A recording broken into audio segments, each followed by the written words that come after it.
Bom dia, pessoal. Desculpe aí o atraso que deu um pouquinho na apresentação. Isso acontece porque deve ser alguma coisa relacionada ao fato de ser designer. Então, as fontes não funcionaram, não deu nada certo. É a primeira apresentação que acontece isso, mas tudo bem.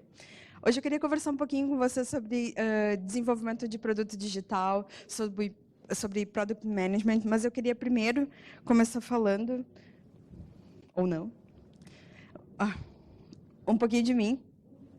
Mas que coisa. Agora foi. Eu sou a Elusa, muito prazer. Eu sou Product Owner na Conta Azul atualmente. Eu também sou Inacy Designer. Fui UX um bom tempo. Na realidade, eu comecei trabalhando com arquitetura de informação, depois virou UX. Eu trabalho bastante com pesquisa.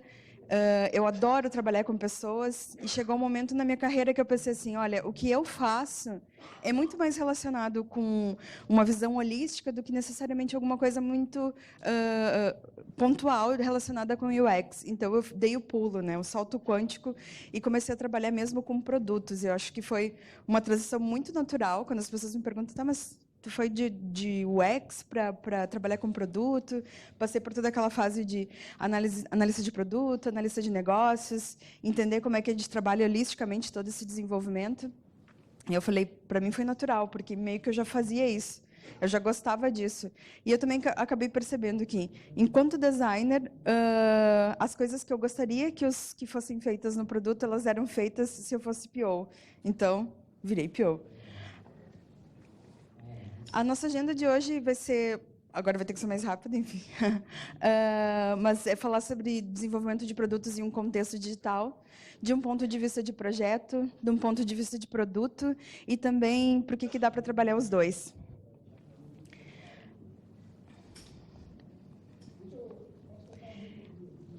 Quando eu trabalhava no Grupo Zap, eu trabalhei no Grupo Zap até abril desse ano, e a gente tinha uma equipe incrível lá, e a gente conversava muito sobre desenvolvimento de produto, sobre entender crescimento de produto, entender por que eu era Product Owner, por que eu era Product Manager, o que era produto, o que era projeto. A gente tinha o costume de ler bastante coisas, então, um colega meu, lá do Grupo Zap, ele trouxe esse artigo do Martin Fowler, que trabalha na ThoughtWorks, se eu não me engano, e que ele fala de produtos sobre projetos.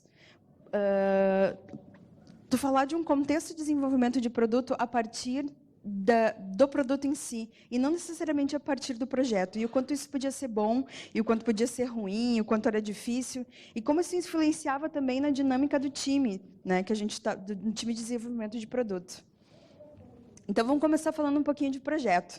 Basicamente, aqui eu vou falar umas coisas que vocês todos já sabem, porque todos nós que trabalhamos com desenvolvimento de produtos digitais passamos por esses momentos, né?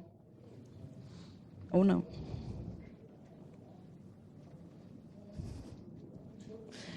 Deu certo. Primeiro, um contexto histórico, bem rapidinho, do desenvolvimento de software, né? Vem lá, a gente trabalhava no desenvolvimento de produto, ele foi se organizando em questões de engenharia de software, processos baseados em desenvolvimento de produtos não digitais também. Aí tem uma série de guias, o PMBOK, o BABOK, enfim, vocês conhecem melhor do que eu. Isso porque é do trabalho de vocês todo dia. Questão de documentações, gerenciamento de cronograma, e toda a questão orientada a projeto, né? Toda a questão desse desenvolvimento orientado ao projeto. Então, assim, a gente tem... Eu achei muito engraçado, quando eu estava procurando insumos para essa apresentação, que ele fala no triângulo sagrado do projeto, que é a questão do escopo, a questão do tempo e a questão do custo, né? Que é o modelo tradicional de desenvolvimento de produtos, que é o que a gente pode chamar agora, e que a gente vai chamar daqui em diante, pelo menos até acabar a minha apresentação, de projetizar. A gente tem o escopo é fixo, e a gente tem o tempo e o custo, e eles são variáveis. O escopo ele é sempre fixo, então, no final do meu projeto, eu tenho alguma coisa para entregar para as pessoas, mas o meu tempo e o meu custo são variáveis, né? Esse é um modelo muito tradicional de desenvolvimento de produto, e isso acaba acarretando uma série de problemas quando tu está desenvolvendo esse produto. Porque como tu tem um escopo definido, daqui a pouco acaba o teu tempo e tu precisa entregar aquilo lá que está no escopo, acaba o teu dinheiro. Porque, por uma série de motivos, tu precisa refatorar, tu precisa contratar mais pessoas, acabou o dinheiro e o teu produto não está pronto ainda. Isso acontece muito do ponto de vista de projetos. Eu já vi acontecendo bastante, pelo menos. Produto. Num contexto histórico de desenvolvimento de software, né, vem toda a questão de engenharia de software, metodologias, o manifesto ágil, outras ciências, porque aí eu gosto de colocar que começou a vir coisas de designer. Quando eu olho desenvolvimento de produto, eu penso, é a minha faculdade, tudo que eu aprendi com outros nomes, com outras pessoas, é o mesmo tipo de desenvolvimento de produto. São processos também baseados em desenvolvimento de produtos não digitais, e digitais também agora, nesse momento, né? Tem menos guias e mais manifestos, desenvolvimentos baseados nas experiências que as pessoas têm nesse desenvolvimento de produto, né? Documentações mínimas, novos papéis. Então, eu já começo a trabalhar um pouco diferente do que eu vinha trabalhando anteriormente, né? Eu trabalho em gerenciamento de escopo e de custo nesse momento agora. Ele é orientado à questão do produto, do ciclo de vida, e também ele é mais adaptativo, ou seja, se eu posso mudar a questão do meu escopo, se eu entrego, eu começo a pensar, não necessariamente em escopo e custo, eu penso em valor de entrega, eu consigo entregar algo bem mais interessante no final desse meu processo. É um jeito de trabalhar desenvolvimento de software, como outros jeitos tem por aí. Auxilia a empresa a tornar a sua plataforma digital, né, orientada a negócio, porque aí agora eu estou entregando valor, então eu estou vendo isso refletido nos produtos e projetos que eu estou fazendo, e ele se diferencia da estrutura de desenvolvimento de projetos que a gente já conhece. E isso é muito importante dentro das empresas. E aqui eu tenho, de novo, o triângulo sagrado do projeto, onde eu tenho o meu... Agora vai estar bagunçado.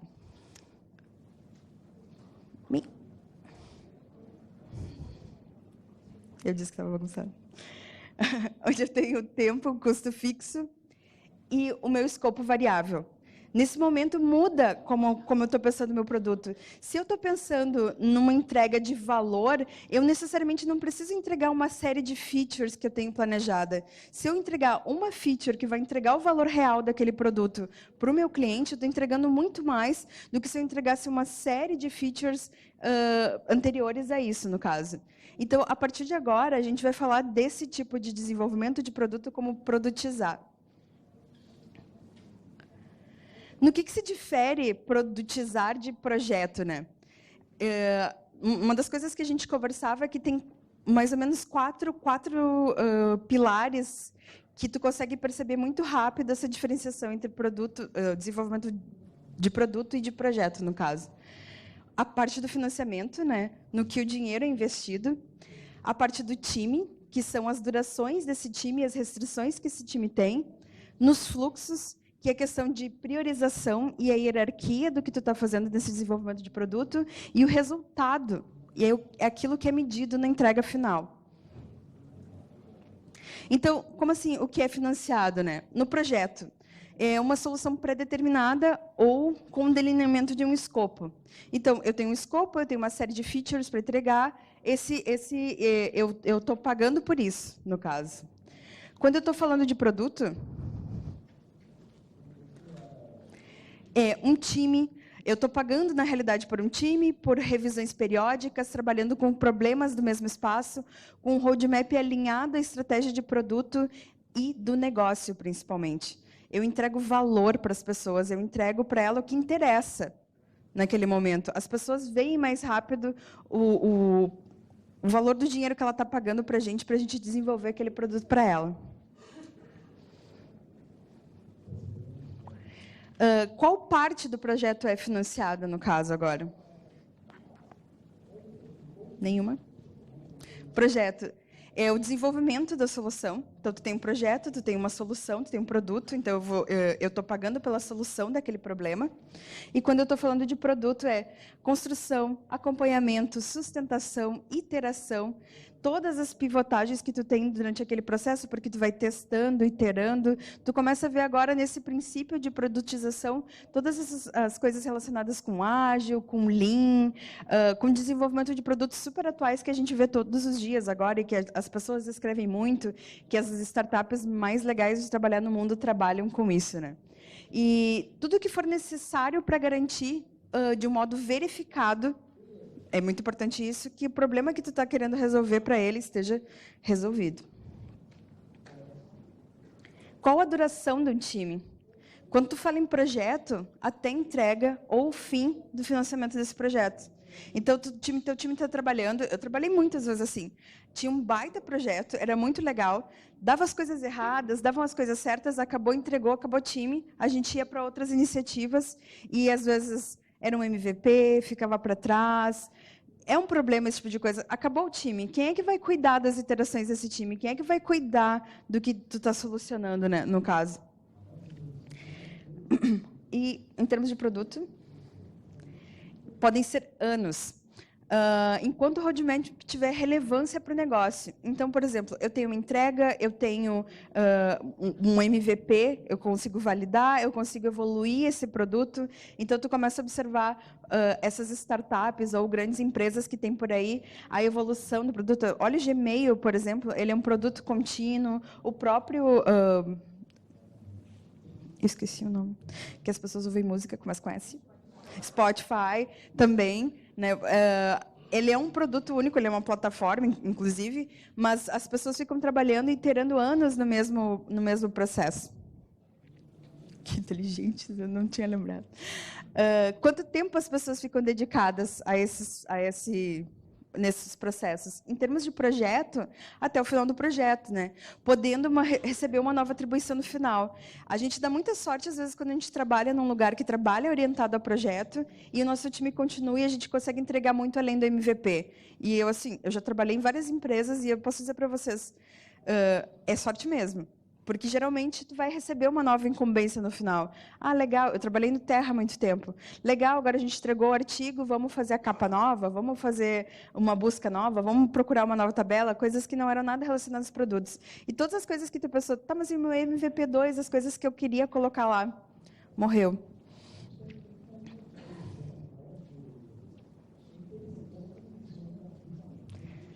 Produto. E mesma coisa, enquanto fizer sentido para si e para o negócio também. As trocas entre as equipes elas podem ser feitas. Eu necessariamente não preciso ficar 10 anos no mesmo produto, eu posso ficar trocando dentro de uma tribo, dentro de um escopo diferente. E também tem uma questão de distribuição de conhecimento.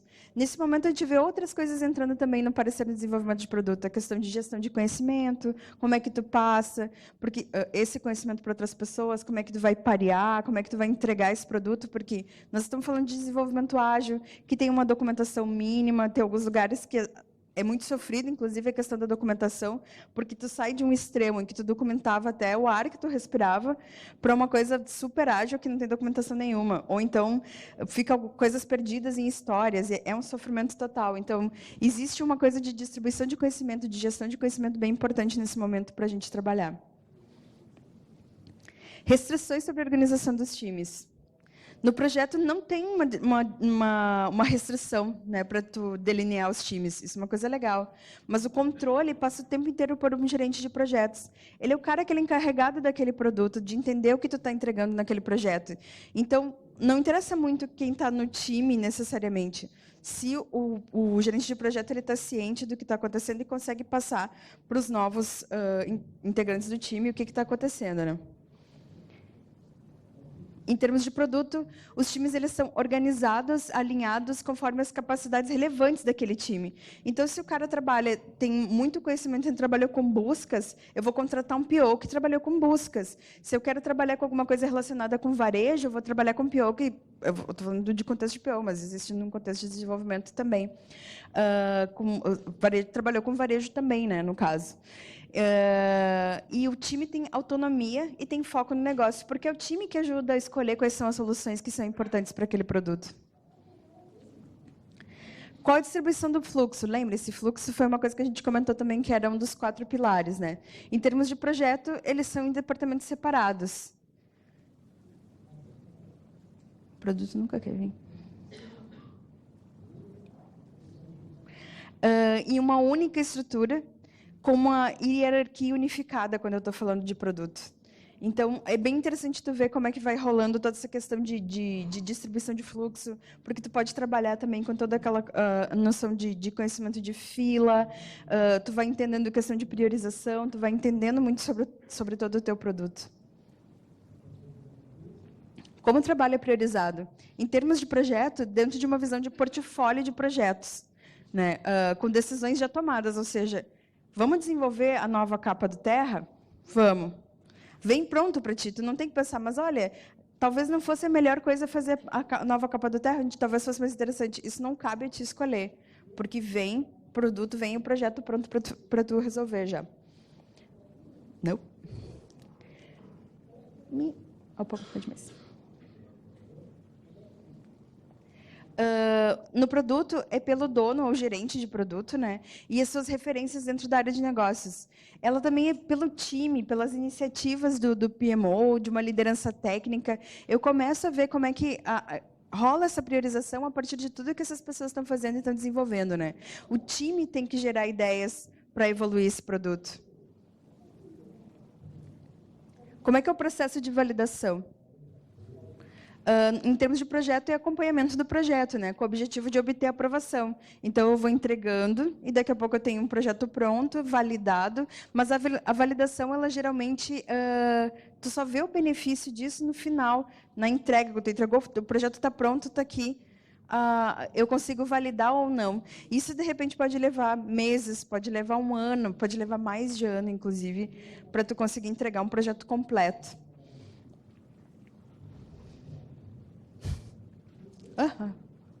Em termos de produto, o gerente de produto vai validando as iterações. Então, por exemplo, se eu conseguir entregar um valor e o gerente de produto e o time eles conseguem comprovar esse valor de negócio através de experimentos e outras coisas também, a pesquisa, feedback do negócio, eu muito cedo consigo entregar um produto que as pessoas conseguem usar ou então começam a testar, né, entender aquele produto. A gente consegue entregar melhorias incrementais dentro desse desenvolvimento, de modo muito interativo. Como o sucesso é definido?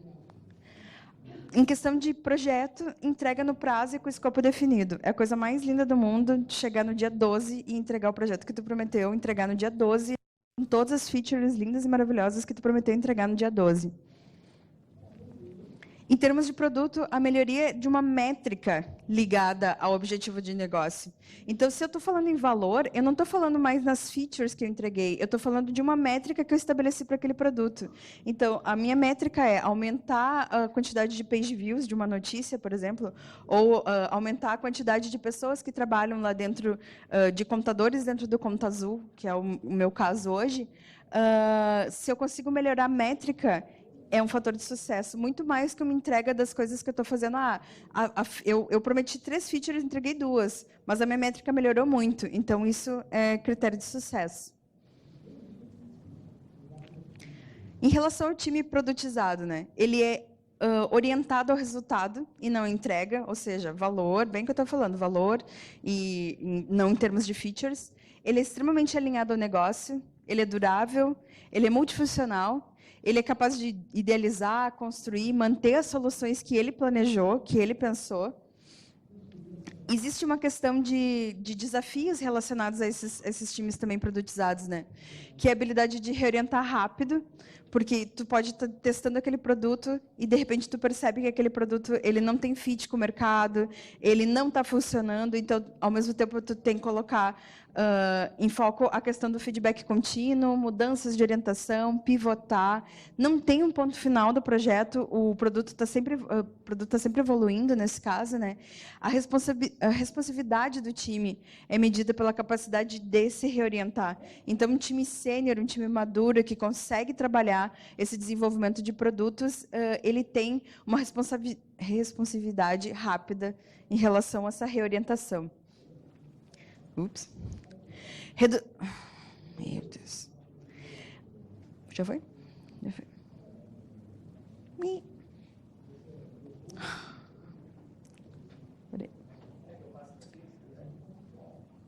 Acho que agora foi.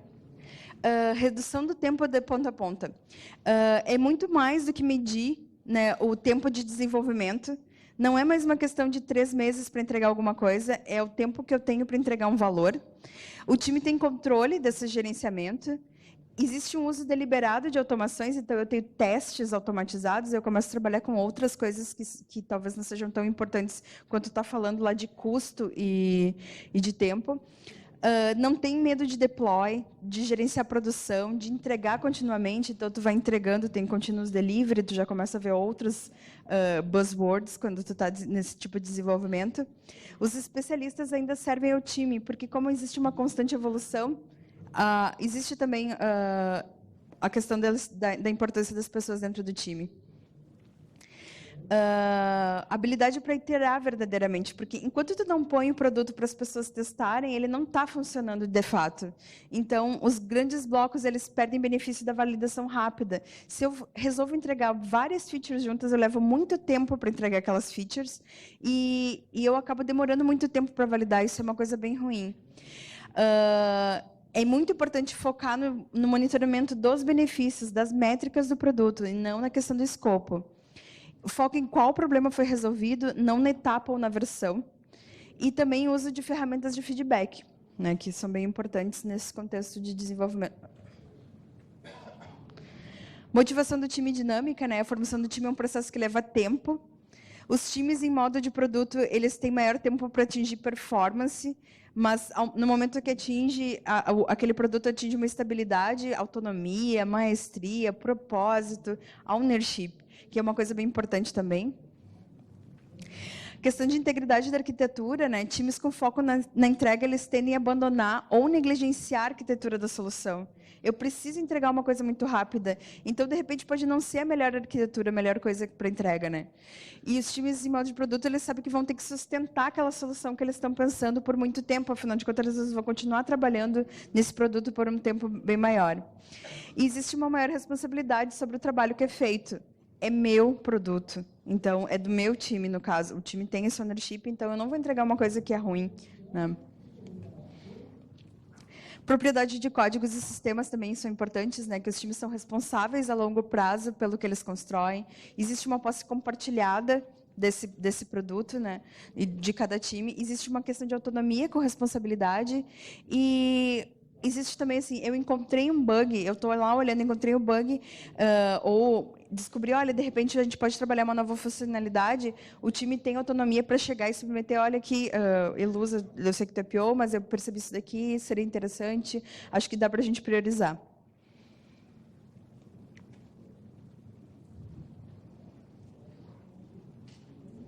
Deixa eu ver. Então, em termos de desafio, os times não podem ser donos de pedaços muito grandes do negócio, porque eles podem errar mais sem afetar muito o próprio negócio e para não sofrer com a priorização, porque é muito difícil tu priorizar se tu tem uma coisa muito grande, um problema muito grande para resolver. O foco não pode ser na utilização das pessoas, mas sim na melhoria dos objetivos de negócio. Eu não posso estar preocupado com a ociosidade que alguém está lá dentro do meu time. Eu tenho que estar preocupado muito mais com o valor de entrega. De repente, nesse sprint ou nesse momento, tem alguém dentro do meu time que está um pouco mais ocioso, mas eu não vou tirar ele do time para ele fazer outra coisa, porque ele perde a ownership daquilo dali. Ele começa a circular entre várias coisas e vai perdendo a ownership. E existe uma questão de multidisciplinaridade na atuação dos profissionais. Eu comentei com vocês lá no início que a minha formação original é designer, eu trabalhei algum tempo com produto, agora eu trabalho como PO. Então, tu começa a trabalhar a questão da multidisciplinaridade dentro dos times. A questão de solaridade, por exemplo, os times eles tendem a se isolar. Isso é um desafio bem grande quando tu está trabalhando com produtização, né? Porque tu é responsável por aquilo dali, é só o teu time. Então, às vezes, tu começa a fazer coisas sem pensar muito numa solução holística de todo aquele desenvolvimento de produto, né, no caso. O acompanhamento de métricas é sempre necessário para evitar estagnação, porque é muito fácil tu colocar um produto em continuous delivery e daqui a um pouco está todo mundo estagnado naquilo dali. Não existe uma evolução clara, né? Troca de pessoas entre times é necessário para ver renovação. E nesse momento que eu estou renovando, as pessoas também vão aprendendo, vão entendendo. Existe a questão de gestão de conhecimento, como a gente já tinha comentado antes também.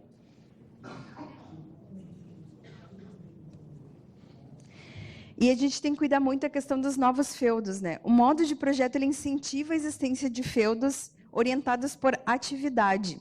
Mas o modo de produto ele também pode trabalhar com feudos em torno de objetivos ou de capacidade de negócio. É menos ruim que o feudo por atividade, mas ainda é um feudo, então a gente tem que tomar cuidado. Deve sempre haver práticas e pontos de contato entre esses agrupamentos, para evitar a coisa da insularidade, que a gente falou antes também. E a rotação das pessoas dentro desses grupos também é recomendado. E vocês, como é que desenvolvem os produtos digitais de vocês hoje?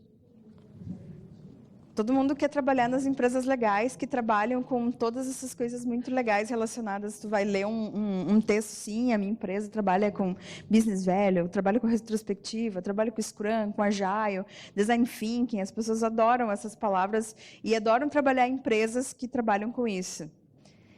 E quem ainda trabalha com projeto? Eu posso dizer para vocês que muita gente trabalha com projeto ainda. E aí... Ai, gente... Acabou a surpresa.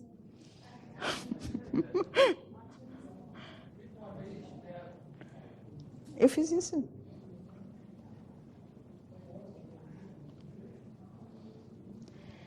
Não se sintam mal se vocês ainda trabalham com projetos. Ninguém está julgando vocês. Isso acontece.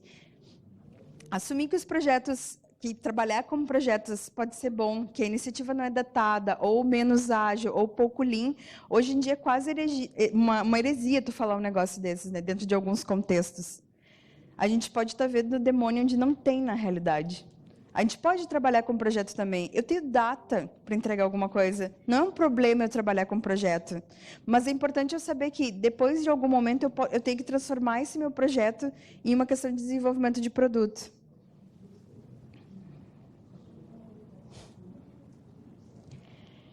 Produtizar vai funcionar sempre que eu tiver um produto, né, que quando eu trabalho com aquela filosofia do fale rápido e fale barato, porque eu estou entregando rápido, fazendo iterações super rápidas, o time recebe muitos poderes e com eles também muitas responsabilidades, então tu tem que forçar o amadurecimento do teu time em relação a isso. Existe um foco em resultado do negócio, sim, então tu tem que entender muito os teus objetivos, o que tu vai entregar relacionado a esse negócio. E existe muita responsabilidade, no caso, uma responsabilidade total do time sobre as soluções que são desenvolvidas, de ponta a ponta. Então, isso são 4 coisas que eu acho bem importante quando tu está falando de produtização. Se não tiver esse mindset, se o time de vocês não está preparado para isso, se a empresa ainda não está preparada para isso, comece a trabalhar, mas vale a pena ainda trabalhar um tempo com o projeto. Pode sim, a gente deixa trabalhar, não tem problema. Daqui a pouco vocês estão produtizando também. Muito obrigada.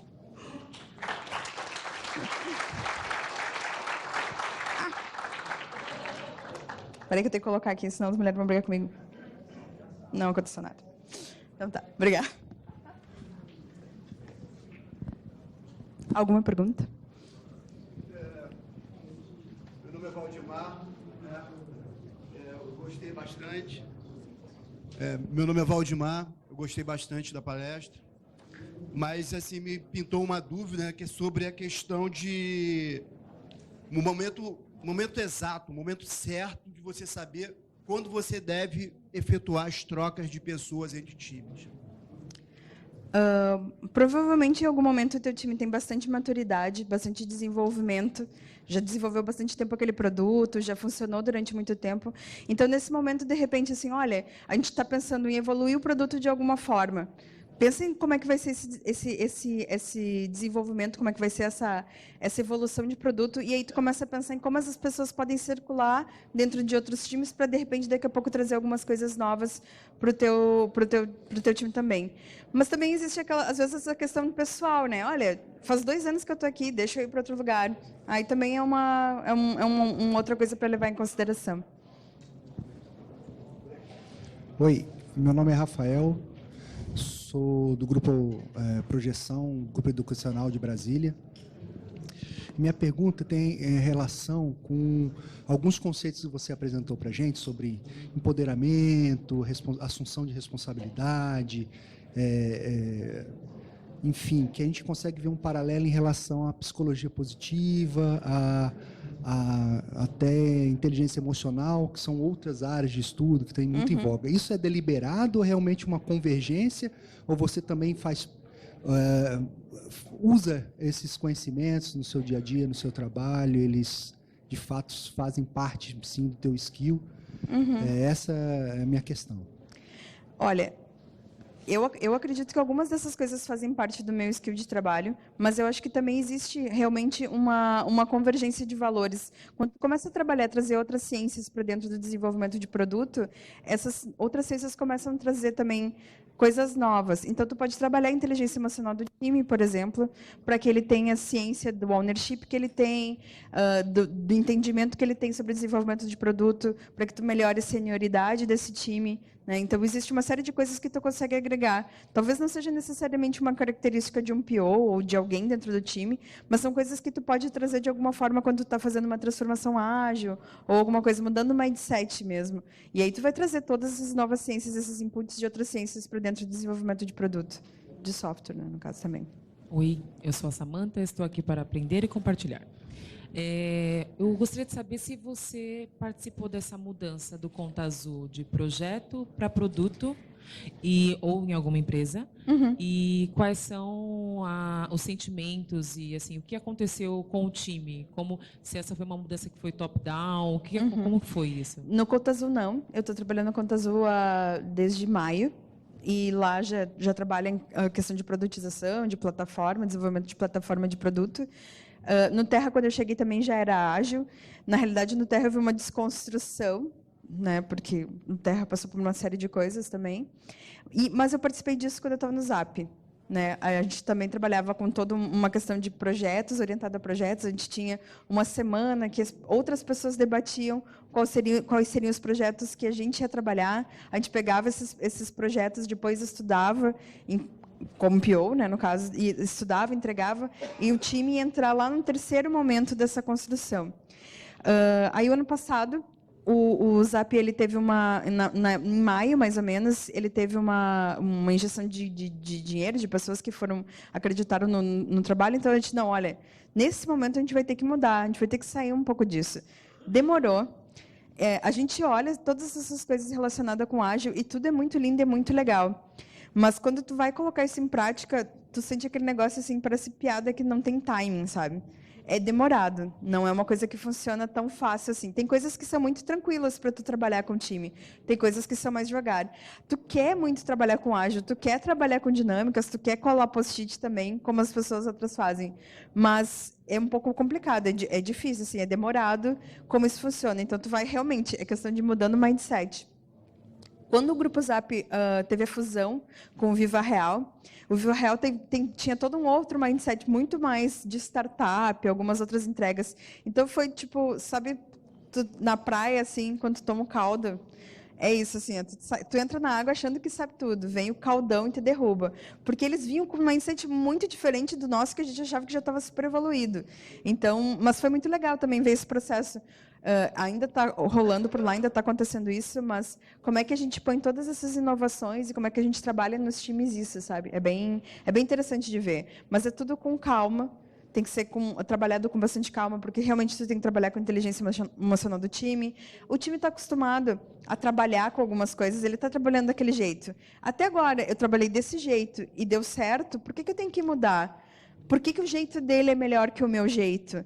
Sabe? Então, mesmo que seja incrível, maravilhoso, tudo isso demanda um certo tempo e uma certa experiência para te poder conseguir passar por isso. Mais alguma pergunta? Boa tarde. Eu trabalho numa empresa que tem o desenvolvimento ágil na veia, e a gente trabalha diretamente com agilidade e desde o momento de agregação de valor, né, mindset de agregação de valor, até a entrega do produto. Legal. Só que o nosso cliente é 100% waterfall, né? E eu, como coordenador, eu fico no meio dos dois mundos, tendo que agradar as duas frentes, né? E cada vez mais a gente vê que a equipe interna precisa realmente ter a agilidade para mudar, principalmente mudar as pessoas de área, fazer coisas novas. Sim. E essas pessoas novas que entram precisam de informação para poder produzir mais rápido, para que a curva de aprendizado seja minimizada, né? Maximizada, desculpa. E para isso eu preciso de algum apoio. Por apoio eu estou chamando de documentação. Só que documentação para o mundo ágil não é altamente recomendável. Mas eu, ao mesmo tempo, preciso de documentação para atender a necessidade do negócio do meu cliente, porque o meu cliente precisa disseminar esse conhecimento para o lado dele, seja ele para treinamento, para RH, para o financeiro, para ter regras de negócio que ele possa descrever internamente. Então, eu preciso de documentação, tanto interno quanto externamente. Como é que você avalia essa questão de usar uma documentação ou precisar de algum tipo de documentação dentro de um contexto ágil? Eu acho que a primeira coisa existe um ruído, né, na realidade, entre quando a gente começa a falar em ágil e documentação. O ágil, ele não elimina a documentação, ele maximiza, gostei da palavra, documentações. Então, na realidade, em vez de tu entregar para o cara um livrão cheio de coisas que vão mudar, que tu já entrega para ele datado, tu pode entregar para ele algo vivo. Tu transforma a tua relação com o que tu está entregando também.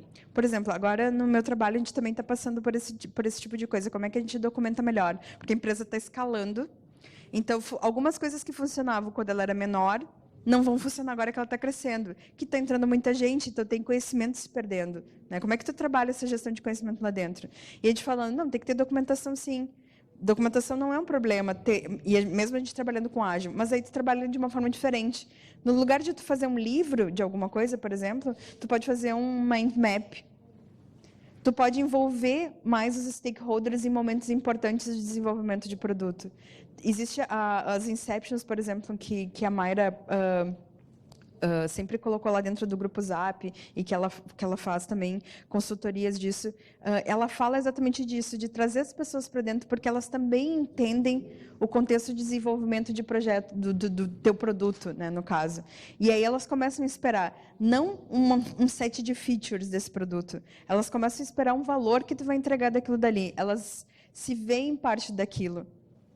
Daquele momento. E esse conhecimento que tu precisa passar para outra empresa, porque daqui a pouco tu está prestando uma consultoria, tu está desenvolvendo alguma coisa, tu precisa passar essa documentação de alguma forma, tu pode fazer isso de uma maneira bem mais sumarizada, bem mais objetiva. Né, no caso, regras de negócio elas mudam, algumas mudam o tempo inteiro, outras não vão mudar. Então, o que eu preciso saber que não muda? O que é imutável aqui dentro? E a partir disso tu consegue transformar essa documentação em um negócio vívido e ao mesmo tempo que seja focado e resumitivo daquilo dali que tu quer entregar. Respondeu? Mais alguma pergunta? Não? Muito obrigada.